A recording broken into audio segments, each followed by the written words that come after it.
Bonjour, ici Axel de Bibliozen et bienvenue dans ce nouveau numéro des remèdes littéraires. Alors, pour ce nouveau numéro des remèdes littéraires, j'ai eu envie de vous proposer des antidotes à la morosité. Je me suis dit qu'en France cet été, on n'avait pas été gâtés au niveau de la météo, que le contexte actuel aussi peut générer de la morosité chez certains d'entre nous. Et donc j'ai eu envie de vous proposer des livres qui vont amener de la luminosité, de l'espoir et du voyage. Donc c'est parti pour les remèdes à lire.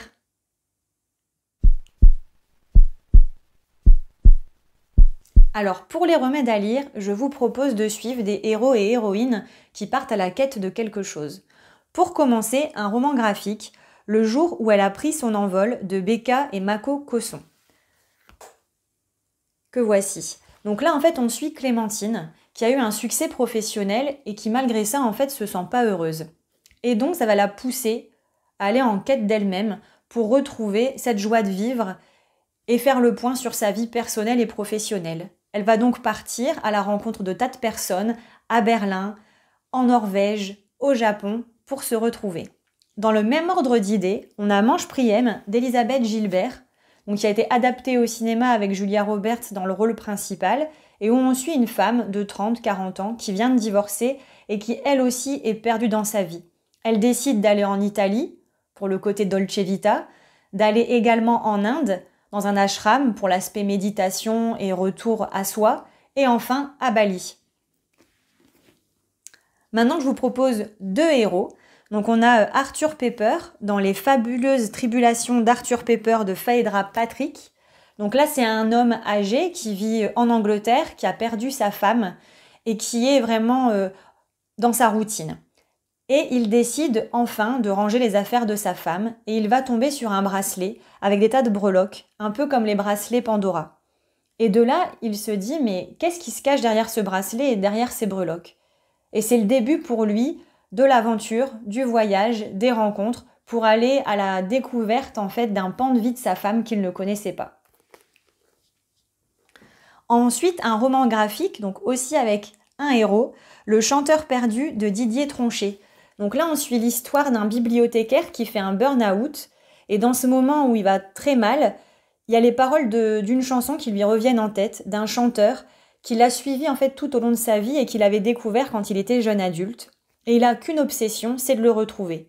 Et donc on va suivre en fait ce personnage en France, dans différentes villes, dans différents pays ensuite, pour aller à la recherche de ce chanteur perdu et de pouvoir lui dire tout le bien qu'il lui a fait tout au long de sa vie. Donc très beau roman graphique. Ensuite, je vous propose L'extraordinaire voyage du fakir qui était resté coincé dans une armoire Ikea de Romain Puertolas. Donc c'est peut-être un livre que vous connaissez déjà, il a fait pas mal de bruit quand il est sorti, il est également adapté au cinéma.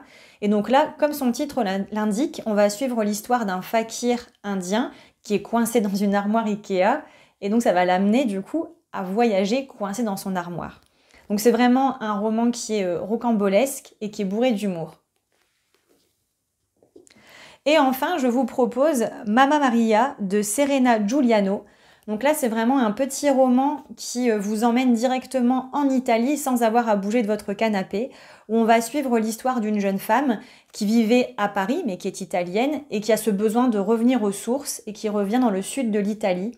Et donc, elle nous raconte son retour dans son village natal, avec les amis qu'elle retrouve, mais aussi les nouvelles rencontres qu'elle va faire. Et c'est vraiment un livre qui est très lumineux, plein d'humanité et plein d'espoir que je vous conseille.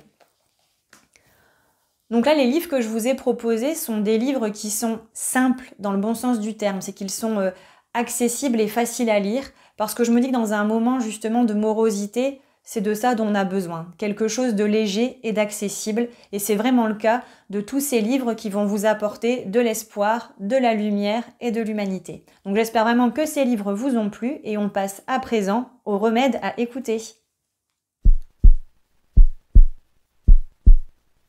Alors pour le remède à écouter, je vous propose un extrait de Rêver sa vie en couleur de Lilou Massé. Alors en fait, dans ce livre, chaque chapitre est une couleur et c'est toujours relié à une émotion. Et donc là, moi, je vous propose la couleur jaune qui est reliée à la joie et qui est l'antidote parfait à la morosité. J'aime le jaune, je l'adore. Il m'offre un boost de bonheur pour retrouver mon équilibre émotionnel. Ces ondes sont positives et stimulantes. Il me recharge et me met en joie. Un vrai antidépresseur naturel. J'ai beaucoup de jaune dans ma vie et je vais à sa rencontre, je l'invite, tout comme le soleil. Peut-être que la lionne en moi, née sous le chaud soleil de Californie au mois d'août, est la raison de cette adoration. J'ai toujours été convaincue des bienfaits du soleil. J'aime m'allonger au soleil pour me recharger, le faire en conscience, en ouvrant mon troisième œil est encore plus efficace. Et j'aime être efficace. J'aime le soleil, la citrine, les tournesols. C'est simple. Le jaune est ma couleur préférée. J'aime la porter, j'aime en voir autour de moi. Nous avons des fauteuils jaunes chez nous. Je porte des vêtements jaunes toute l'année. Cela m'apporte bonne humeur, positivité et joie. Alors je tiens à remercier Céline qui a le compte Instagram C'est Lumineux qui m'a conseillé cet extrait et je vous mettrai le lien vers son compte en description de cette vidéo. Et donc à présent, nous pouvons passer au remède à créer.